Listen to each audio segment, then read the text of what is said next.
नमस्कार। आज हम लोग जानेंगे प्रशांत किशोर जी के द्वारा बोला गया है अशोक चौधरी के ऊपर, क्योंकि अशोक चौधरी जो है जेडीयू से नेता हैं। क्योंकि प्रशांत किशोर का बार बार ये कहना है कि हम खुलासा इस बात को करना चाह रहे हैं कि आप देख लीजिए, जब चुनाव आपके जो प्रतिनिधि हैं, जो आप जिस प्रतिनिधि को आप चुन के सदन में भेजे हैं, जो आपकी बात को रखेगा, जो आपकी गरीबी को मिटाएगा, फिर प्रशांत किशोर कह रहे हैं कि आप उसी व्यक्ति को वोट दिए हैं, इसी उम्मीद से दिए हैं कि जो व्यक्ति जो जीत जाएगा, जब सदन में जाएगा तो हमारी गरीबी को मिटाएगा, हमारी भूखमरी को मिटाएगा, हमारी शिक्षा के लिए, हमारे बच्चों के लिए शिक्षा के लिए बात करेगा, पेंशन की बात करेगा, हमारे रोज़गार का अवसर कितना अच्छा से अच्छा हो सकता है उसके बारे में ये काम करेगा। क्योंकि जो बिहार है, बिहार में पलायन की समस्या काफ़ी ज़्यादा है। और इनके द्वारा तो कहा गया कि गुजरात का गाँव है, उस गाँव में केवल 5 लाख लोग बिहारी हैं। उस ज़िले में, गांव तो छोड़ी, गांव मेरे मुंह से निकल गया था, जो क्षेत्र है, जो जिला है, उस रीजन में इनके द्वारा कहा गया कि केवल उस गांव जिला में 5 लाख लोग केवल बिहार के लोग हैं। तो फिर प्रशांत किशोर कह रहे हैं कि आप जिस प्रतिनिधि को भेजे हैं तो आप उसके बच्चों को भी देखिए कि उसका बच्चा किस लाइन में गया है, क्या उसका लड़का पुलिस है, क्या उसका लड़का चपरासी है, उसका लड़का का जीवन स्तर इतना अच्छा कैसे है। नेताओं का जीवन स्तर, नेता के नाम पे 200-200 करोड़ का प्रॉपर्टी कहाँ से आया। वही नेता एक नेता 4 पार्टी से उसका कनेक्शन है, उसके बेटी भी सांसद है, उसका दामाद भी मतलब प्रतिनिधि है, वो भी प्रतिनिधि है। तो आपके बच्चों का क्या हो? क्या आपका बच्चा पैदा हुआ केवल दिल्ली, मुंबई, गुजरात कमाने के लिए? फिर इनके द्वारा मोदी सरकार पे भी कहा गया था कि जो मोदी सरकार है, इनके द्वारा मोदी जी आके ऑफिशियली कह रहे हैं भाषण में कि आप लोगों के लिए 4-5 को ट्रेन चलाया गया है। तो क्या आपका लड़का दिल्ली गुजरात कमाने के लिए ही पैदा हुआ है? आप और आपके परिवार के लोग और आपके जो युवा है पढ़ेंगे लिखेंगे नहीं, नौकरी नहीं करेंगे, क्यों? क्या आपका बच्चा जीवन भर आप भी पलायन से ग्रस्त रहे? क्योंकि देखिए, बिहार में एक समस्या है पलायन से रिलेटेड, यही समस्या है कि जो बिहार के लोग हैं वो कभी जवानी नहीं देख पाते। जवानी देखने का मतलब क्या है कि मैं गया गुजरात कमाने के लिए, फिर गुजरात से जब मैं बुढ़ापे में आया तब तक मेरा बच्चा चला गया है।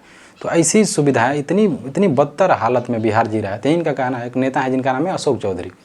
अशोक चौधरी के ऊपर इनके द्वारा ये कहा गया कि जो ये हैं, इनके ऊपर इतने करोड़ की प्रॉपर्टी कहाँ से आई। बाकी कागजी कार्रवाई, कागज़ के द्वारा ऑफिशियली दिखाया गया कि जो इनके असिस्टेंट है, जो इनकी बच्ची है, इनकी जो बेटी है, उसके ऊपर कितना का प्रॉपर्टी है, क्या नहीं है। देखिए, मेन बात यह है कि जो ये हैं खुद जेडीयू से, जो इनकी बेटी है वो शांभवी चौधरी हैं। शांभवी चौधरी भी हैं लोजपा से, यानी जो लोजपा यानी लोग रामविलास पासवान है, जो इनके बेटे हैं, जिनका नाम है चिराग पासवान, इनकी पार्टी से सांसद है। तो इनका ये कहना है कि नेताओं का जीवन इतना अच्छा कैसे है, आपका जीवन इतना खराब कैसे है। मुख्य बिंदु इनका था कि एक इनके द्वारा कहा गया मीडिया के सामने कि एक जायसवाल जी है, उनके ऊपर भी बोला गया है, इनसे इतना डर है, आपसे इतना मिला लीजिए कि प्रशांत किशोर से इतना नेताओं का डर है कि कोई भी आदमी मीडिया में आकर उनके खिलाफ नहीं बोल रहा है। अशोक चौधरी बहुत बोल रहे थे कि इनको सुप्रीम कोर्ट में घसीट के ले जाएंगे, न्यायालय तक घसीट के ले जाएंगे, जवाब कैसे देंगे। अब दुर्दशा इतना हो गया है कि जो प्रशांत किशोर का लोग नाम ले रहा है, तो जो नेता, सोचे इतने बड़े प्रतिनिधि हैं, हाथ जोड़ दे रहे हैं कि नहीं हम इनके बारे में कुछ नहीं बोल सकते, फलाना ऐसे कहते हैं, अच्छे आदमी हैं, अच्छे व्यक्तित्व हैं।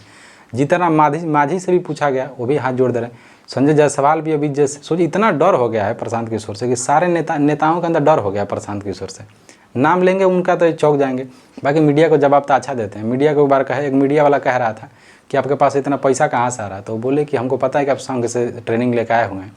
इनका कहना था कि हम बार बार बता चुके हैं कि हमारे पास पैसा कहाँ से आया, हम जिनको जिताए हैं, जिनका हम सहयोग किए, उनके द्वारा हमें हेल्प किया जा रहा है। बात ठीक है, लेकिन इस जो मीडिया पूछ रही थी, क्या उसके अंदर दम है? सम्राट चौधरी से, नीतीश कुमार से, जो सत्ता में दल है, उसे पूछ देंगे कि आपके पास प्रचार करने का, कैंपेनिंग करने का पैसा कहाँ से आ रहा है। आप इतने बड़े बड़े हेलीकॉप्टर से चल रहे हैं, जेट पायलट जहाज़ से, सॉरी हेलीकॉप्टर से, वो पैसा कहाँ से आ रहा है। मुख्य बिंदु ये है, प्रशांत किशोर के द्वारा फिर कहा गया कि हमने आवाज़ उठाया पेंशन के लिए, तो पेंशन 1100 किया गया। फिर हम बार बार एक आवाज़ उठा रहे थे कि बेरोजगार युवाओं का क्या होगा, बेरोजगार युवाओं का क्या होगा। सरकार के द्वारा घोषणा किया गया कि 1000 रुपया हर महीने बेरोजगार युवाओं के खाते में भेजा जाएगा। पेंशन के बारे में भी कहा गया, विकलांगों के बारे में कहा गया। इनका यही कहना है कि हम जीते या ना जीते, लेकिन हम सरकार को और बिहार की जनता को हम बता देना चाहते हैं कि आपकी वास्तविक मूल आवश्यकताएं क्या हो सकती है, आपकी आवश्यकताएं क्या हैं, आपकी ज़रूरतें क्या हैं, आप किस लिए पैदा हुए हैं। क्या आप जिंदगी जीवन भर दिल्ली बम्बई कमाने के लिए पैदा नहीं हुए? आपका भी हक होना चाहिए सामाजिक रूप से। किसी नेताओं का जीवन इतना अच्छा कैसे, नेताओं का ऑस्ट्रेलिया में ज़मीन कैसे है? प्रशांत किशोर का फिर कहना था कि एक नेता का ज़मीन इंग्लैंड में कैसे है, प्रॉपर्टी इंग्लैंड में कहाँ से आ गया, ऑस्ट्रेलिया में कहाँ से आ गया, यूरोप में इनकी प्रॉपर्टी है, और आपका क्या है? आपके लिए तो खाने के लिए एक वक्त की रोटी नहीं है। आप एक वक्त नहीं कमाएंगे तो खाए बिना मर जाएंगे।